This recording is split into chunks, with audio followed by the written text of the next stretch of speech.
Hi అండి. ఇప్పుడు second class. మనం ఈ దీపావళికి చెప్పుకుంటున్నాం కదా, సెకండ్ క్లాస్ ఇది.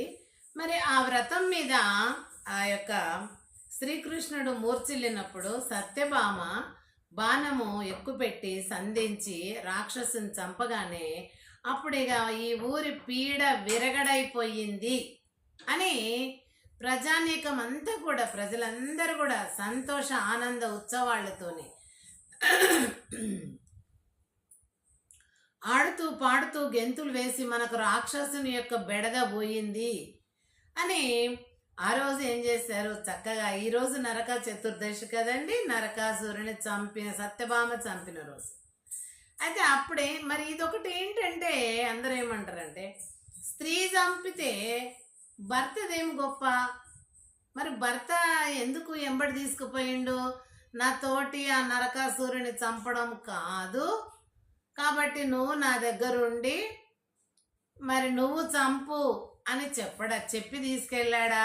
లేకుంటే యుద్ధానికైతే ఏ భార్యను కూడా ఏ భర్త తీసుకెళ్ళాడు. మనం రాజుల ఎన్నో చరిత్రలు చదివినాం కాబట్టి మరి ఆ కవులు ఇట్లా ఎందుకు రాసిండ్రు, అన్ని తిక్కమక్కగా రాసిండ్రు, ఆలోచనలన్నీ ఇప్పుడు ఇట్లా వస్తున్నాయి చదువుకున్న సమాజం కాబట్టి. కనుక మరి భార్యను ఎందుకు ఎంట పెట్టుకుపోవాలి మా యుద్ధానికి? ఏ యుద్ధాలు ఎన్నో రాజులు అయినాయి కానీ భార్యలను ఎవరు ఎంట పెట్టుకుపోలేదు, భార్యలతో యుద్ధం చేయించలేదు. ఇదేమి వింత అని కొంచెం తెలిసిన వాళ్ళు అడుగుతున్నారు. అవును, మరి ఆ రాటి వారు ఎందుకు రాశారు ఆ కవులు? అలా రాసి పెట్టినందుకు ఇప్పుడు అన్ని అయినవి ఈ యొక్క పురాణాలు. మరి రాముడు శ్రీకృష్ణుడు మూర్చిల్లినందుకే కదా ఆమె తీసుకుంది. మరి మూర్చిల్లినప్పుడే ఇంకొక బాణం మొదలుంటే ఇప్పుడు ఆయన ఏమవు? ఈ క్వశ్చన్స్. అందుకని భార్య ఏం చేసింది, ఆయనని ఇంకొక బాణము ఆ రాక్షసుడు వదలక ముందు, భర్తకు ఇంకా ఏం కాకముందు తన భర్తను కాపాడుకోవడానికి ఆయనను చంపి భర్తను కాపాడుకున్నది అనేది ఇక్కడ తెలుస్తుంది. అప్పుడు లోక ప్రజలు ఏం చేసిండ్రు, అందరు కలిసి ఈ సంగతి వాళ్ళకి తెలియదు.